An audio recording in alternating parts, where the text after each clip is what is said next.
Open VTRN Sports on your smart speaker or stream live on YouTube. Time to get ready for your day with the morning warm-up with Trey Lyle and Ty Tracy.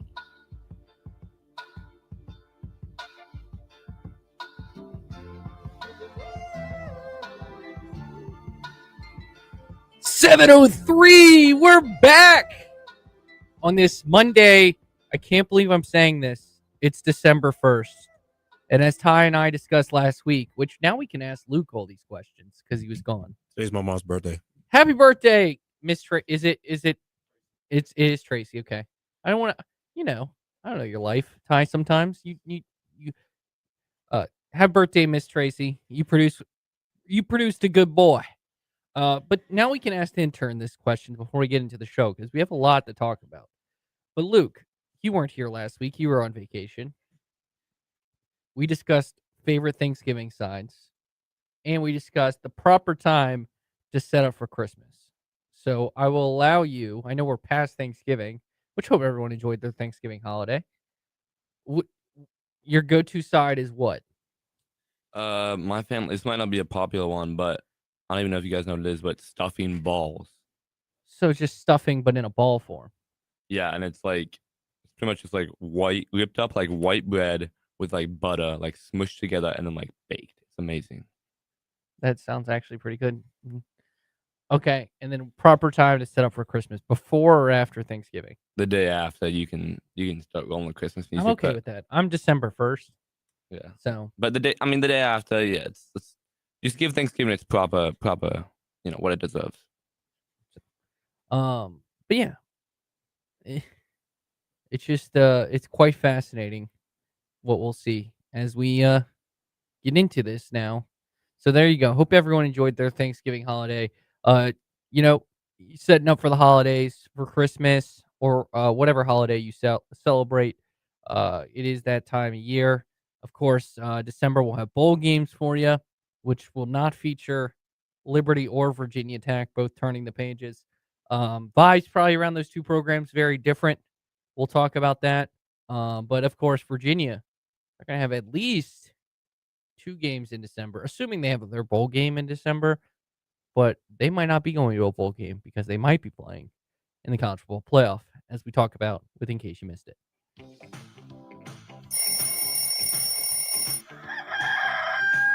Keeping up with sports 24/7 takes some serious effort, especially when you're sleeping.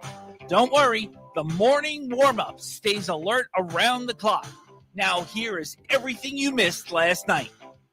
Everything you missed last night and over the weekend. Let's start in college football.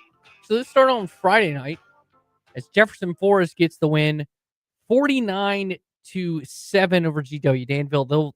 They head on to the VHSL state semifinals. They're heading to my neck of the woods, Richmond, Virginia, to take on Varina High School. Really good Varina High School team. So, pretty interesting. Heading over to, as people would say down there, Henrica County and Laneville I believe on Saturday. It's already been confirmed it's on Saturday, Ty, right? Yes. Okay. It's on Saturday. And then, of course, the matchup between the two Lynchburg teams, LCA Heritage, was really good. I mean, it was a defensive struggle and probably a very frustrating loss for the Heritage Pioneers. But LCA does pull it off in overtime, 14-7. Yeah, I heard it was 14-7. 14-7. Bryson Gordon. We'll talk to Bryson on Wednesday about that game. If I'm not mistaken, they said it was like Harris up like 7-0 the whole time. I think. Yeah, it was. Yeah, and it was LCA was up 7-0, and then Heritage tied it late, and then LCA scored first in overtime, and by the way, the great Ed Lane listening in the carpool line confirmed 1:30 airtime, 2 p.m. start on Saturday, as he'll be heading down to the 804 Varina High School for the game between the Blue Devils and the Cavaliers. All right, let's get to college football now. Let's start with a crowning moment for Tony Elliott.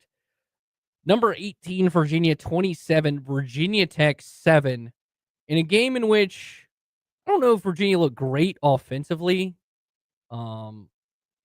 It just defensively. I mean, once you realize Virginia, I think they were very conservative offensively because once they realized Virginia Tech cannot complete a forward pass, um, it was over. Yeah. I was like, Because you they basically, if all right, so it was. I'm not. I'm just surprised that Phil Montgomery there made quarterback changes the whole time. And you just looking at it. he said in the post game, I think Tim Tom, you could sense, and I know the tech sideline guys and talking with Teal mentioned this. Like after the last game, he was kind of done. Now that they've hired a new coach, and I think he was kind of at the point like, and I kind of sat. I got the idea behind a quarterback change, but with that offensive line, It was. It was I no. mean, It was no point. honestly saw no point. I don't think you switch the quarterback I out. mean, yeah, that makes sense. You're missing your too. best receiver and your best running back. Like, Eh, but just to show the ineptitude of the offense, before the garbage time touchdown, which hashtag kept the scoring streak alive. This is the drives for Virginia Tech. So they had 8 plays. They moved the ball well on that opening drive. Then a tip ball interception Yep. by Kyron Drones. UVA responds with a touchdown. Then you had Yeah. they drive the ball well again on the second drive. Missed field goal by John Love. Then it's 3 and out. 3 and out, Three 3 and out, 3 and three out, 3 and out, 3 and out, 3 and out, 3 and out, interception, but that was on 3 plays. And then the touchdown. If I take a lucky guess, out of 3 and outs, they probably didn't gain no more than like 3 or 4 yards. And I think So Virginia Tech finished with in the second half, I think they had like a total of 85 yards, maybe. 197 total yards, 380 for Virginia. Yeah. So Virginia wins. I think like we kind of said all week in the first 3 days, this particular game was way more about Virginia than Virginia Tech. Like Virginia Tech is moved on to the next season. They were 11.5-point fit. Like Virginia was, I think the line got down to 8.5 point favorites. Like Virginia wins, they go to the ACC championship game. Like if they lost this game, that says more about Virginia than it does Virginia Tech.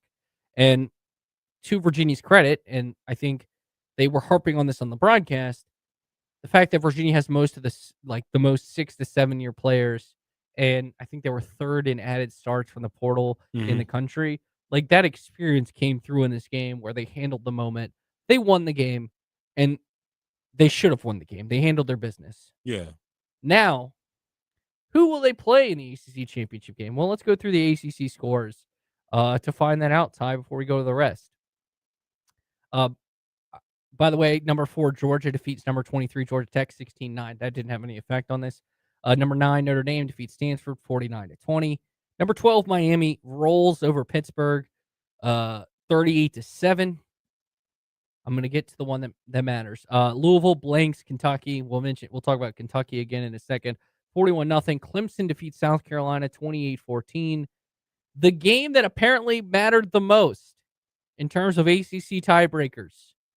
Luke, do you want to guess what game apparently ended up mattering the most for an ACC tiebreaker? Was the Duke game? No. It was not featuring any of the teams that made the ACC championship or the Miami team that got left out. What was it? Boston College 34, Syracuse 12. Because Miami played Syracuse and obviously also played SMU, it lowered their conference opponent winning percentage enough, but because Syracuse lost 34-12 and Duke beat Wake Forest 49-32, that it allowed 7-5 Duke to have a tiebreaker advantage over 10-2 Miami in the most go ACC moment of maybe our lifetime. There is a 10-2 team. There are 2 10-2 teams in the ACC, and one of them is not playing for the conference title. And the funny part is, Virginia has 2 ACC losses. Just one counts towards this because it was a non-conference game. And again, the most ACC moment. Other scores of note: Florida 40, Florida State 21. Good luck with Mike Norvell. NC State 42. Ends Bill Belichick's season, Ed Lane his guy Michael Lombardi probably did not enjoy the 42-19 beatdown that NC State gave. By the way, it appears Dave Doran will be back at NC State next season. So it's an ACC championship game where Virginia takes on Duke, which I don't know. I honestly don't get why the line is only it's only Virginia by 2.5. Where we just left a game where they beat them essentially 34-3. I know the final score was 34-17, but going into the fourth quarter is 34-3. But again, the most ACC tiebreakers happened, and just to pull it up, the reason why Duke is above Miami is because of conference opponent winning percentage, which is 0.5 for Duke to 0.4375. And literally, So you telling me, like, if we go look back at their schedule right now to figure, if I feel like it's one Syracuse team. if Syracuse beat, I think essentially put, not exactly right, if Syracuse beat Georgia Tech. I'm looking at it now. Oh, so Syracuse beat Georgia Tech? Well, another big part that hurt, no, is Syracuse beat Boston College. Another part that what also hurt them is that because SMU also lost to Cal, that hurt Miami's winning percentage because SMU played Miami. Now, Miami probably shouldn't have lost to SMU or Louisville, but still, again, the most ACC thing kind of happened, and now Duke is above Miami. It's utterly hilarious that this was the result here. So, and That's just unbelievable. I know You can't make this up. So, like, in the moment, by the way, to go back, I forgot to mention, SMU beat Cal, who had an interim coach. And they beat them 38-35 off a after SMU was down. Was it 21-10? Yeah, I think so, yeah. 21-10? And so at one point it was 24-7, excuse me. It was 24-7, and it was also in the fourth quarter, it was 31-14. And SMU came back and then ultimately missed the field goal to force overtime. Sunday is going to be a real headache. Just know that. All I know is it's going to be a real headache. All I know is, so we'll talk about JMU in a second. JMU's playoff chances have increased because it's going to be between, if Duke wins, again, that is the most ACC thing. So basically, like, you gonna have P4, one P14, and probably like what? Virginia wins, they're in. That's simple. Yeah, we can talk about this later in the week, Ty. But I know. I'm saying essentially put, assuming JMU wins. By the way, JMU won 59-10. They finished the season 11-1. They're going to take on Troy in the Sun Belt Championship game. They're 22.5 point favorites. I figured. So let's just assume James Madison's going to win. So you will have a 12-1 James Madison versus an 8-5 Duke that lost to UConn. And I know UConn won 9 games this year, but it's still Connecticut. Still UConn. Like, it's still UConn football. That would be the argument. Now, if you're the ACC, just root against JMU. And if Troy wins that game, I think I was having this debate with Brian Nolan. I think you're getting in over a 10-2 UNLV and it would be a 9-4 Boise State.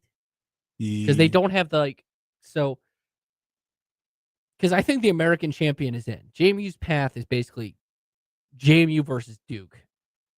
Because I also think if for back-to-back years, the ACC will be the 12 seed if Duke wins. Because I'm probably going to pick Tulane to win the American championship, and Tulane blasted Duke. So, like, Is what's name go finish the season off?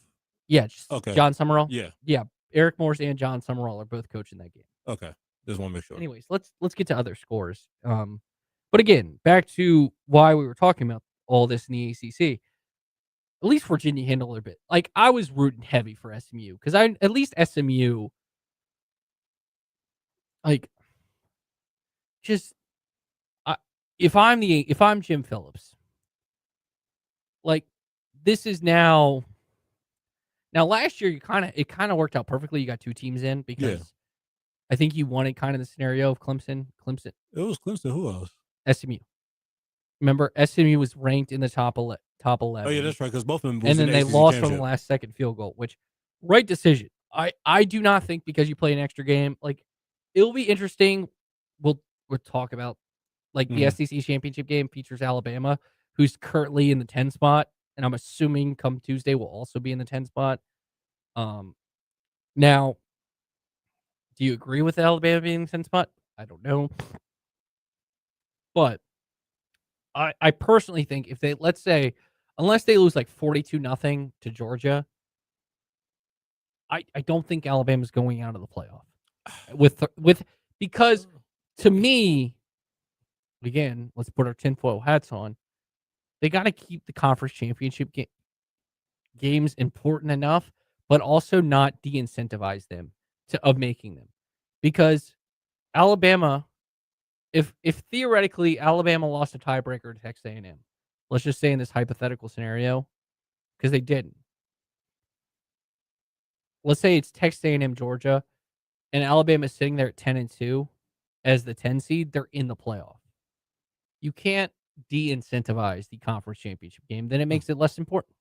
That's what I'm saying. Yeah, I understand what you're saying the whole time. I just feel like this whole, excuse me, I think Sunday is really going to be a lot of head scratching because, like, you will have to look at a lot of scenarios. Like, for example, like, I think the only thing I feel like, I mean, it's rubbish. I feel like they're gonna try to hold someone against Ole Miss because he's not, Lane Kiffin's not there. And I feel like a lot of the answers for that are gonna be answered on Tuesday because it's not like a lot of movement. The only big movement that happens is if, like, BYU beats Texas Tech, if Duke beats Virginia, and I feel like if Alabama gets blown out, like, that's the only big movement. And I feel like Texas might sneak their way in because if you look at what they did this whole season, I think it's too many people. That's what I'm saying. It's gonna be a whole lot of scenarios right there, and it's gonna be too much. I have my top 12. Well, what I think the committee will do, not what I personally would do. I didn't say personally, because there's a certain team and there's a certain. I hate I have to defend Miami, but there's a certain team in Coral Gables that I actually think is getting screwed. But we'll talk about it. Let's get to other scores. All right, let's go to the Conference USA, which it's it is set. The conference championship game is set. Delaware defeated UTEP, by the way, 61-31. By the way, shout out to Delaware and Missouri State. I know Missouri State lost to Louisiana Tech 42-30, but both technically ineligible for the postseason. But since there's not enough bowl teams, they're the first two that get picked. There's 2 spots open because shout out to Alabama beating Auburn. That opened up the second spot. So both Delaware and Missouri State will go bowling. I think Missouri State deserve it better than Delaware. Well, both Delaware won 61-31 to get their 6th win. So both are bowl eligible. Yeah. So I think the fact they're both bowl eligible deserve to go bowling. Oh, yeah, definitely.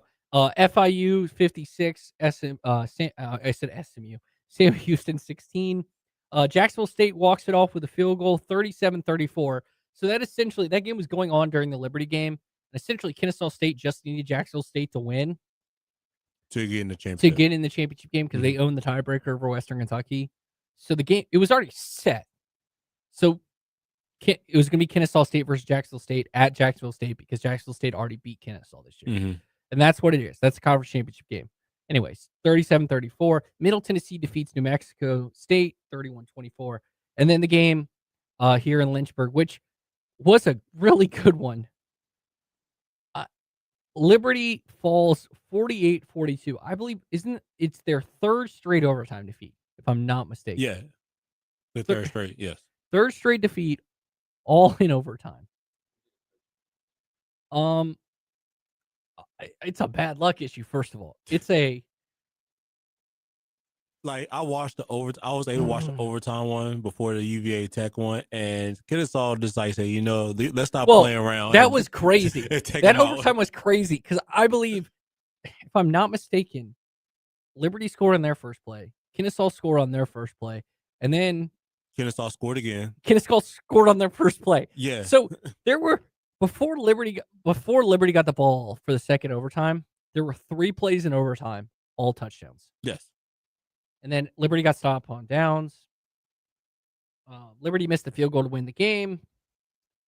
Now, offensively, I think Michael Merdinger looked decent. He was efficient, 12 of 21 for 212 and a touchdown. Dude, Ethan Dickens, I was right. 43 carries, 267 for 6.2 yards per carry, 4 touchdowns. I mean, I think Conference USA said he's led the country in rushing for the month of November. Which one? Evan Dickens. I think so. Because he had two. That was like his third. That's like his third over 200-yard rushing game. In his fifth. I know at least back to back. Yeah, because Bryce said that's his fifth 100-yard. He finishes the season with 1,339 yards, which is pretty good. And I think he was he was hurt like the first few games of the season. Which, by the way, makes him 5th in the country in rushing. So again, I don't think there was a problem with Liberty's offense. Maybe at quarterback, but like what you expect from Jamie Chadwell by the end of the year, Liberty had the offense that you expected. The problem was, one, losing key pieces on the defense to the portal in the spring clearly hurt them, i.e. TJ Bush, and then obviously injuries this season. And they just could not ultimately get a stop when they needed it. And that was the problem on the back half of this season. It was the problem early in the season when they lost ODU and JMU. And if I do not think Jamie Chadwell deserves to be fired. It is a bad trend. There is real Chip Patterson puts it, and Gary Parrish, I should say, on the Eye of College Basketball podcast puts a good way to put this. Like he talked about John Calipari at Kentucky late in there, that Cal never was going to get fired, but there was going to be real job pressure. Now I think Chadwell can get fired. You don't get 13-0 season and just deserve, you get a lifetime deal. Cal won a national championship. But I do think there is real job pressure on Jamie Chadwell. Now, I do think coaches have an issue, and I saw it in Blacksburg with Justin Fuente when he would stay loyal to his guys, the guys that got him there, and he didn't make changes to the offensive staff. And that was part of the downturn of Virginia Tech with Justin Fuente. Another reason was recruiting. Main reason was recruiting, because I could coach a team full of 5-stars and probably get to 6-6. I'm just saying. Like, if my players are better than your players, then I can win a lot of football games, and I am not a good football coach. Okay? We'll talk about Lane Kiffin in a second, but Lane Kiffin is going to get a lot better Jimmys and Joes at LSU than he could at Ole Miss, and I mean that through high school. Am I wrong, Ty? Thank you. Okay. Anyways, they just could not get the stop. So we'll see if they make changes on the defensive side of the ball. What Chadwell does from here. It's a lot. I will say it's a lot of bad luck. You got a lot of one-score game luck last season, and it flips this year.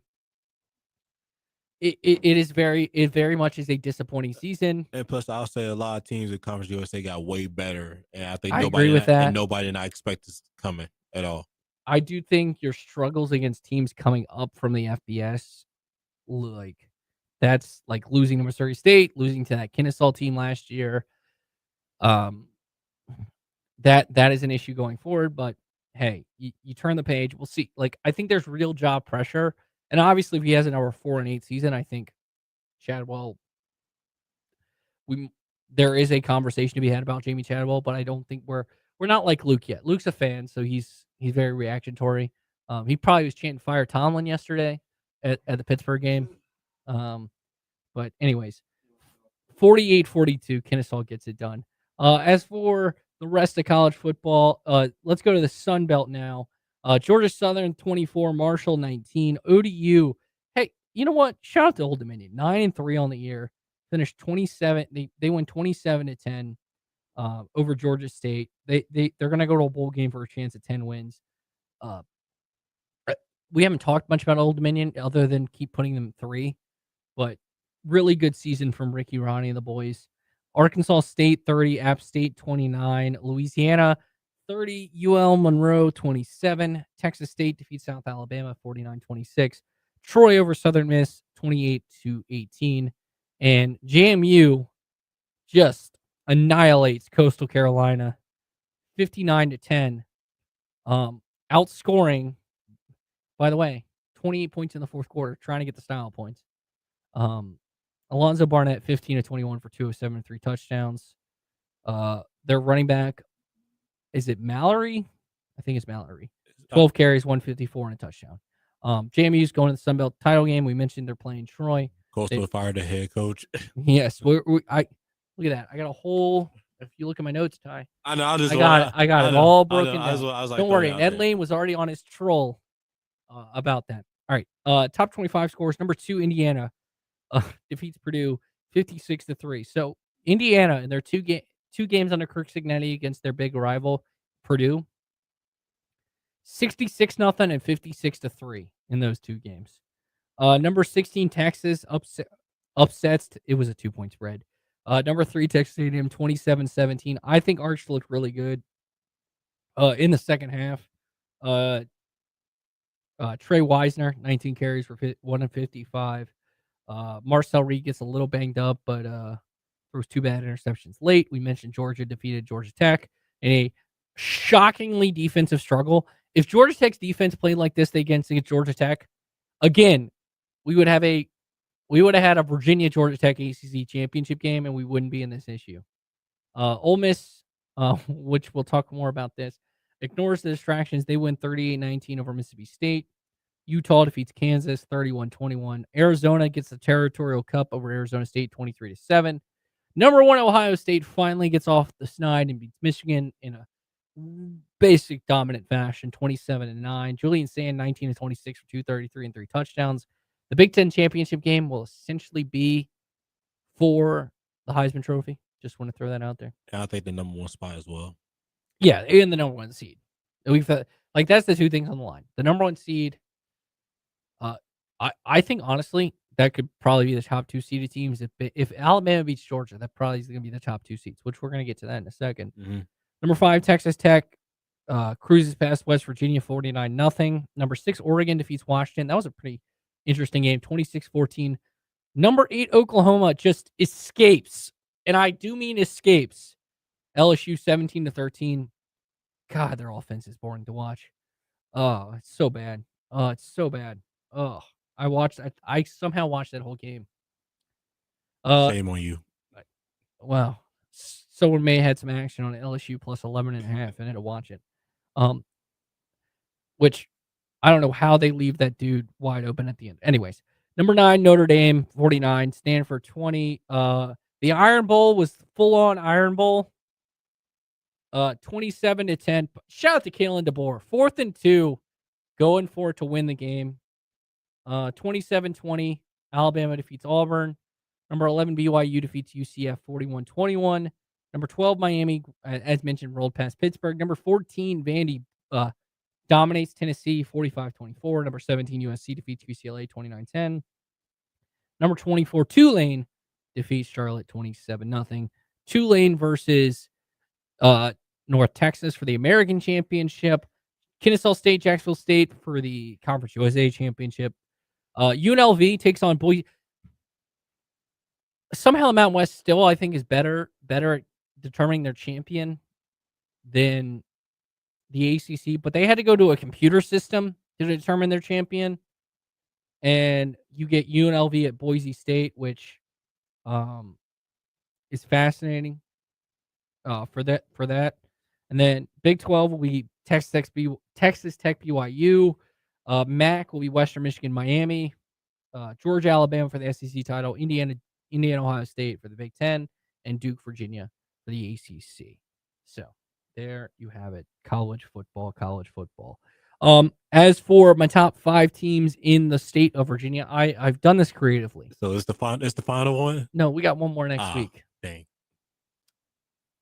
So starting, I've decided to change because at this point, Is it the ball two? 2 teams are The so ball bad. two? 2 teams are so bad, and 2 teams are so good. I've decided to make a tie for 4th with Virginia Tech and Liberty. Okay. Because honestly, I know one's 3-9 and one's 4-8, both just as bad. I think Virginia, if you lined up Virginia Tech and Liberty, Virginia Tech wins.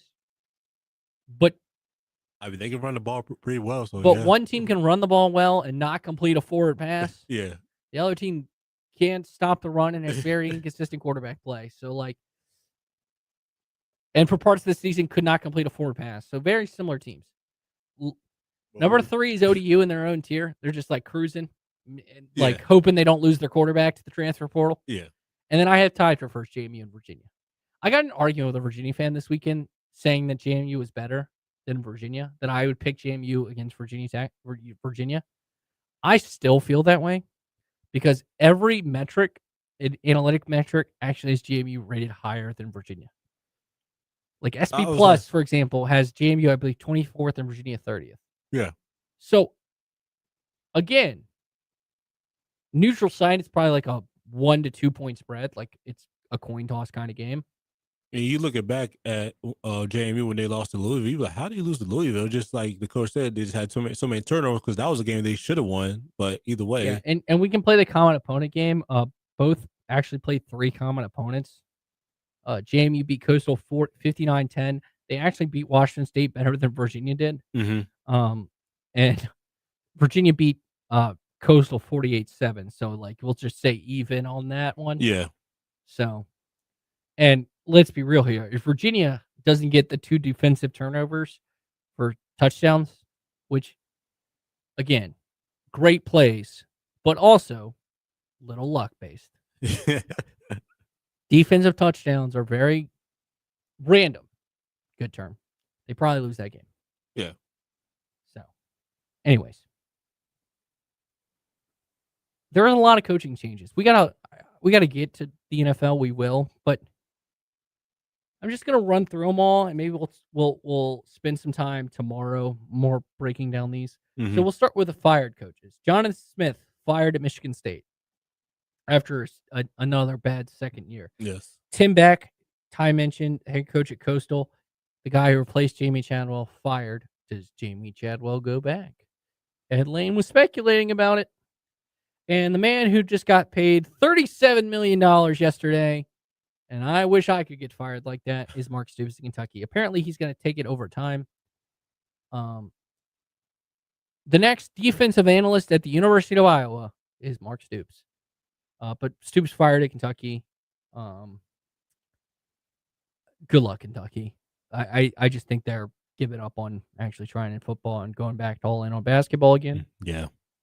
And then the hires yesterday. Lane had shout out to Marty Smith. I was watching so much. I think he did like 100 live hits. I was like, he kept popping up on my timeline. I was like, wow. Shout out to Marty Smith. Lane Kiffin to LSU, which triggered basically every other move in the SEC. John Summerall, who's the favorite to get the Auburn job because Florida thought they were getting Lane. Well, turns out they're not. John Summerall, hired by Florida. Alex Golish, who appeared to be the favorite at Arkansas, now gets hired by Auburn. Ryan Silverfield, who's the head coach at Memphis, gets hired at Arkansas. Arkansas fans are not happy. And Michigan State has now fired and appears to be hiring a coach before Penn State does, as they're getting a guy who I thought was a sneaky good pick for Virginia Tech, Pat Fitzgerald, the former Northwestern coach. All that dude does is win football games. He won 9 and 10 games at Northwestern. It took Northwestern to a Rose Bowl, both as a player and a coach. So I actually really like that hire for Michigan State. So Penn State is the Will Smith meme from Fresh Prince, where he's the only one left in the room. Mm-hmm. Feels like at this point. I know they're like that's the only big job open. Apparently, there's a lot of Kalani Sitake smoke with that. We'll see. We'll see how that plays out. I don't know if Penn State fans feel happy. I will say Penn State was hoping out Auburn would pull that out, and maybe, just maybe, they had a 1% chance of getting Kalen DeBoer. Well, that's definitely not happening now. Anyways, yeah, the Lane saga was nuts. I actually think he's going to kill it at LSU because it's LSU, and apparently there is a report that who could return as a defensive line coach for LSU? No, Big O. not Nick Saban. Go Tigers. Play LSU football. Go Tigers. Big O. Coach O. Ed Orgeron. Which, by the way, it makes sense because They was together at USC one time. And do you know who was the interim head coach at USC after Lane Kiffin was fired? yeah. It was Ed Orgeron. Yeah. So, yes, they are friends. Because they've been close. I did forget one. And Ole Miss already hired their coach. They hired their defensive coordinator, Pete Golding. Which, by the way, I just happened to pull this. If you go at Trey Lyle VT, you follow me. This coaching cycle was cyclical. All right. Yeah. But by that, I mean, last time Virginia Tech fired a coach, they hired someone from Penn State. This time around, granted, very different. They hired someone from Penn State. I think this was this. No. Because it was probably hired in 21. Yeah. So this was all in the same cycle. Yes. Last time LSU fired a coach, they poached a power coach his team was in the playoff hunt. Now, Ole Miss is in the playoffs, but back then it was 4 teams. If you remember, Notre Dame was the 5th team, and there was like a outside shot that Notre Dame could make the college football playoff back in 2021. At least there was a conversation, so it still works. Notre Dame, like Ole Miss, just promotes the popular defensive coordinator. Ole Miss does the same thing. Florida hires the best group of 5 coach from Louisiana. Back then it was. Now, I think John Summerall is leaps and bounds a better football coach than Billy Napier. But, honestly, John Summerall is going to kill it at Florida. Just kind of. Excuse me. Crazy how it repeated itself again. All right. When we come back, changes at the top of the NFC. Plus, Commanders lose a heartbreaker. What does it mean? We'll talk about the NFL side of things. Catch you up on that next on the Morning Warm-Up. This holiday season, take a step back in time to the heart of the 1940s. Join us at Cedar Oaks Farm in Bedford, Virginia for The Christmas List, a World War II-era radio play recorded live to benefit the National Center for Healthy Veterans. Experience the story of the Bedford boys and their last Christmas before shipping out to serve their country. A moving night of laughter, love, and the true spirit of Christmas, featuring live music, classic sound effects, and a full cast performing just like the golden days of radio. Jing-a-ling, jing-a-ling, jing-a-ling, the night is made for sweet romancing. Ha! Ho! Through the snow we go. Performances are December 12th and 13th at 7 p.m. and December 14th at 2 p.m. Tickets are on sale now at cedaroaksfarm.com, with proceeds benefiting the National Center for Healthy Veterans. Come share a nostalgic Christmas at Cedar Oaks Farm, where memories, music, and history come alive. Hey, this is Jake with Western Ways in Forest. Shop our thousands of pairs of boots in store with personalized customer service and excellent pricing. Shop Western Ways this holiday season. Merry Christmas and Happy New Year's from our family to yours. Hi, Danny from Givens Books Little Dickens. We believe in reading and play and in shopping locally for stronger communities. 3 times more jobs are created by local businesses versus online sales. This holiday season, live local and shop local for a better Central Virginia. Your home is more than just walls and windows. It's where life happens. And at Right Choice Construction, we get that. We're not just builders. We're fathers, mothers, neighbors, just like you. And every nail and every beam reflects our commitment to creating a place you're proud to live in. With Right Choice Construction, you're choosing a team that's been perfecting the art of building for years. So build with us, build with experience, build with quality, build with Right Choice. As the decorations go up and the lights twinkle brightly, we at Brownstone Properties hope this special time is filled with the warmth of family, cherished moments, and heartfelt connections. From our family to yours, may your home be a haven of joy, laughter, and lifelong memories. And let us not forget those who may be in need with our generosity and compassion this holiday season. Happy holidays from all of us at Brownstone Properties, where home is at the heart of everything we do.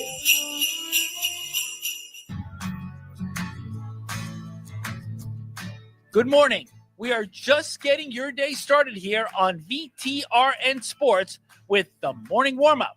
Stay connected at Trey Lyle VT and Ty Tracy 90 on Facebook, Twitter, and Instagram. Listen wherever you are with the VTRN Sports app or watch the show live on YouTube at youtube.com/VTRN Sports Lynchburg. Now, back to the morning warm-up.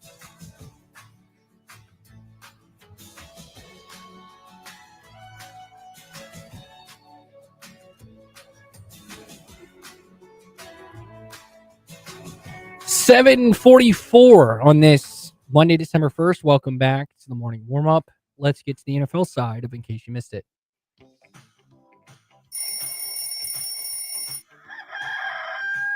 Keeping up with sports 24/7 takes some serious effort, especially when you're sleeping. Don't worry, the morning warm-up stays alert around the clock. Now here is everything you missed last night. So it's 4th and goal. The ball just inside the 40-yard line. Commanders will put 2 receivers left. Samuel is inside of McLaurin. 2 receivers to the right, including Ertz. McNichols is in the game at running back. He lines up to the right of Mariota. Alex Singleton, the key. Is he going to blitz or not? 4th down and goal. Mariota gets the snap. Here comes the blitz. Mariota throws. It's caught for the touchdown. Terry McLaurin on the slant. Mariota guns one to the left, caught by McLaurin in the end zone. And now, Washington down by 1, and it looks like they're going for 2. That was a touchdown pass from Marcus Mariota to Terry McLaurin in overtime to make it 27-26 as the Commanders looked to upset the Denver Broncos here. But unfortunately, Nick Bonito said, nah, not today in overtime. So here we go. Commanders will go with four receivers to the left. They have a tight end on the right end of the line. Now McNichols motion from the left. He'll stop in the backfield to Mariota's right.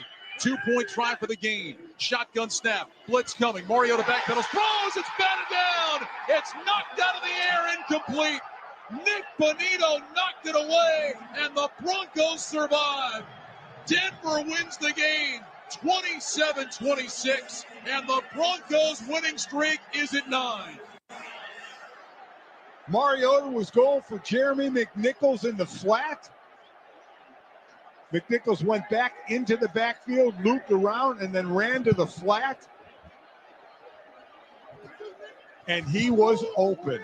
Alex Singleton had him in coverage. He got caught up in the trash. McNichols was open. Bonito saved the game. Mike Golick and Ryan Radke from Westwood One on the call of the game between the Broncos and the Commanders. Game you listened to last night on VTRN Sports. 27-26. Part of me wants to say with the Denver Broncos, they can't keep getting away with this. That's what I was gonna say. Bo Nix, 29 of 45, 321, a 61.6 QBR, which again, I don't fully understand the QBR stat. He did not look great, to say the least. I think Ty would agree with this. If there's at least, I would say at least you'd rather have Caleb Williams than Bo Nix, right? Come on, you got to be kidding me. Oh, but okay, you're trying to troll me. Ask Luke on this one. I can't answer that. No, you're trying to troll me. Okay. Mariota looked, after having a bad game in Madrid, Mariota looked, I think he looked okay. I don't think they wanted him to pass 50 times.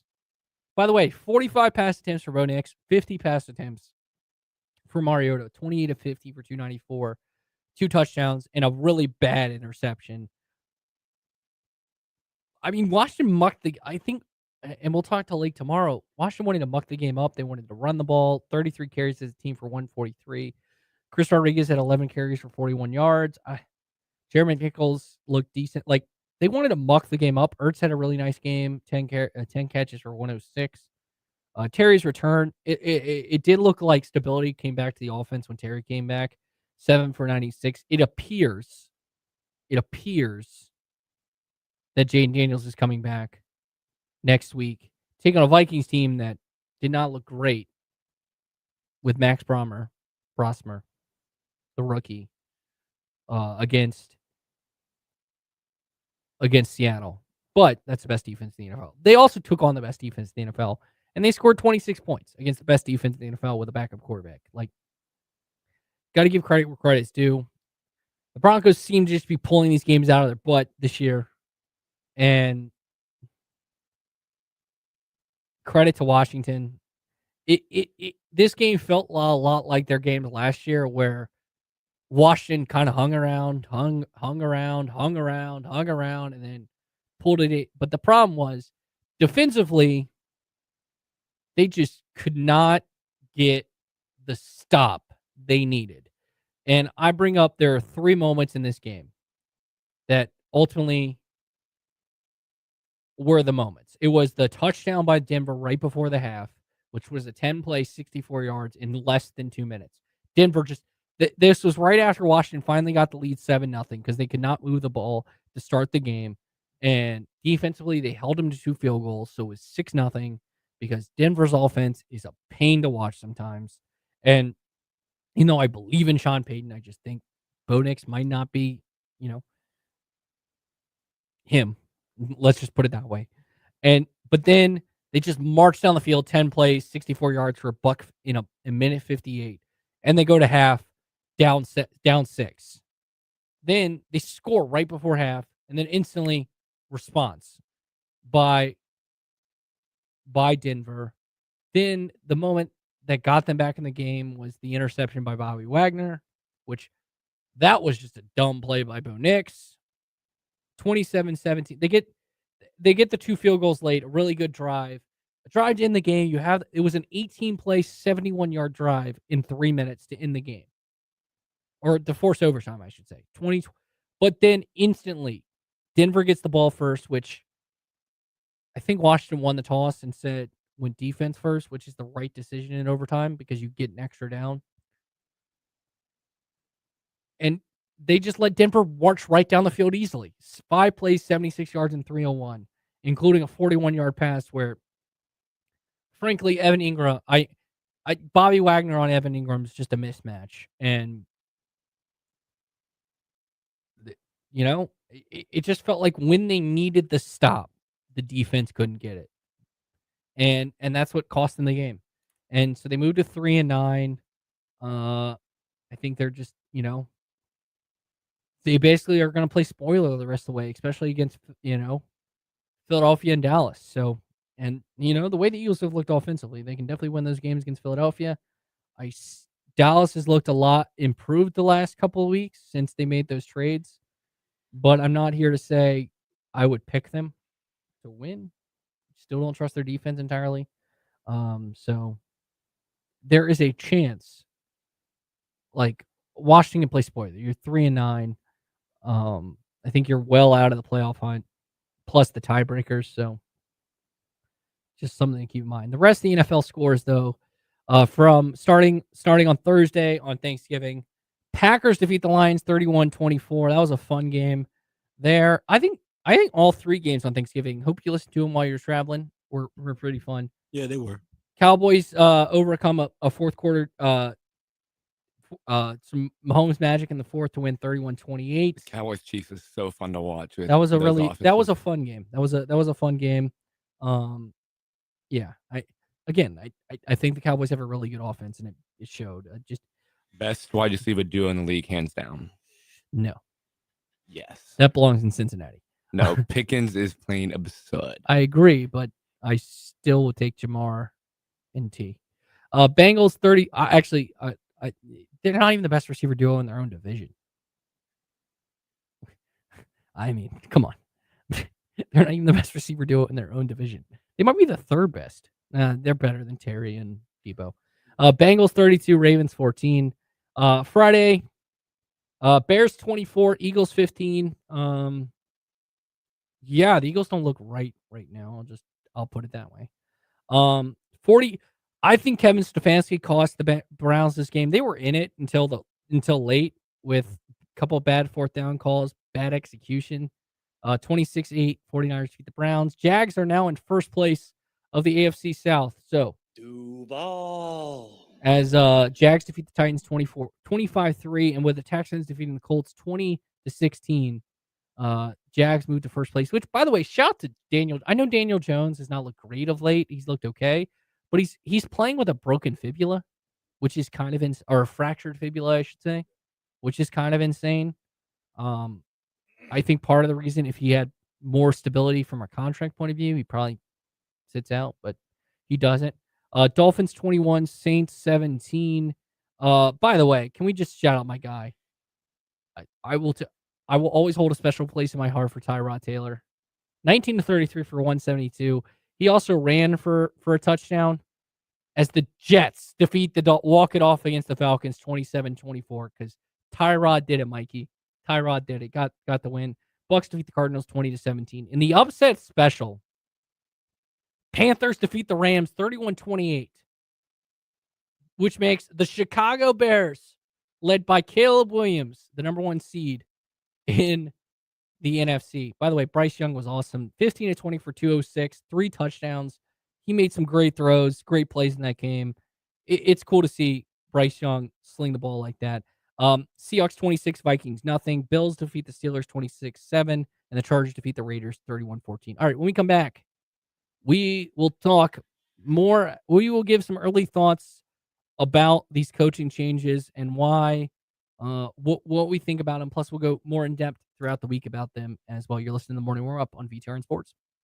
It's the final countdown to savings during the Red Tag year-end sales event at the Used Car Superstore on the Sheeler Motor Mile. Holiday savings have started, and this is your last chance to save. Shop local and save more with straightforward pricing, plus exceptional service and selection. Stop the search. Head to the Motor Mile for over 900 pre-owned vehicles to choose from, and a huge selection of new car brands in Southwest Virginia. Honda, Hyundai, Toyota, Subaru, Kia, Chevrolet, Mitsubishi, Chrysler, Dodge, Jeep, and Ram. 11 new car brands, 900 used vehicles, all in one location. The Sheeler Motor Mile gives you choices more than any other dealer in the area. Sheeler owns the finance company. We make it easy to buy with in-house financing. Volume selling means volume pricing, and we've got the volume. 11 new car brands, over 900 used vehicles, all in one location. Our biggest sale of the year is here. The Red Tag year-end sales event at the Used Car Superstore on the Sheeler Motor Mile. I-81 exit 118C in Christiansburg. Call 866-SHEELER1. Always open at Sheeler.com. But hurry, this sale ends when the new year begins.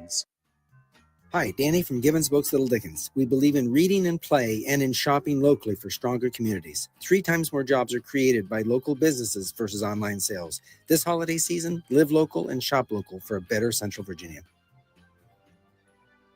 Hey, this is Jake with Western Ways in Forest. Shop our thousands of pairs of boots in store with personalized customer service and excellent pricing. Shop Western Ways this holiday season. Merry Christmas and Happy New Year's from our family to yours. In most things, it's hard to go from ordinary to extraordinary. It's easy with your home or business.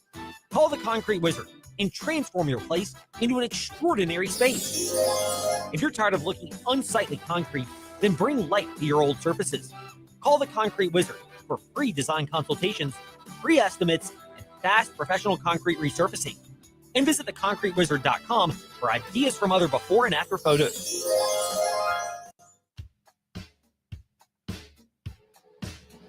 Good morning. We are just getting your day started here on VTRN Sports with the morning warm-up. Stay connected with the show at Trey Lyle VT and Ty Tracy 90 on Facebook, Twitter, and Instagram. Listen wherever you are with the VTRN Sports app or watch the show live on YouTube at youtube.com/VTRN Sports Lynchburg. Now, back to the morning warm-up. 7:57 on this Monday, December 1st. Welcome back to the morning warm-up. Something I did miss during the college football thing is my projection. Go ahead, Ty. I ain't gonna say no. I was waiting on you. my projection of the top 12 for the college football playoff. Now, this is as if we're having Selection Sunday. I don't think this is what the rankings will look like come tomorrow, but this is my projection of the 12. That's what make it on Sunday, like how it will work out. Gives you a hint of where I'm leaning on my picks we should do that for the conference championship game. Well, well, I'm just saying we'll pick the games on Friday. Oh yeah, that's right. So then that will naturally lead to where we think who goes Okay. where. Yeah. Number 1, Ohio State. Number 2, Indiana. I think Ohio State beats Indiana, and you're asking yourself, why would Indiana be 2 if they lose to Ohio State? Well, I'll get to that. 3 is Texas Tech. They're going to cruise past BYU. 4 is Alabama. I think Kalen DeVore has Kirby's number. Granted, it is a rematch. 5 is Georgia because I don't think Georgia gets hurt from losing the SEC title game. 6 is Oregon. 7 is Texas A&M. I've moved Texas A&M lower because they really have it. Like their one win is Notre Dame, but if you look at them in SEC play, they literally beat up on the bottom part of the conference. 8 is Ole Miss. That's where they get hurt with no Lane Kiffin. They just basically become the 8-9, where they'll take on a rematch with Oklahoma. Now, I do not think the Notre Dame-Miami debate is dumb because I would argue that both Miami and Notre Dame are better than Oklahoma. But that's my own opinion. And for some reason, they're going to keep putting Notre Dame above Miami. Number 11 is Virginia winning the ACC title, and 12 is Tulane. I wanted to we're running out of time, so I wanted to get on the coaching stuff, but we can't. But let's go down sportsmanlike.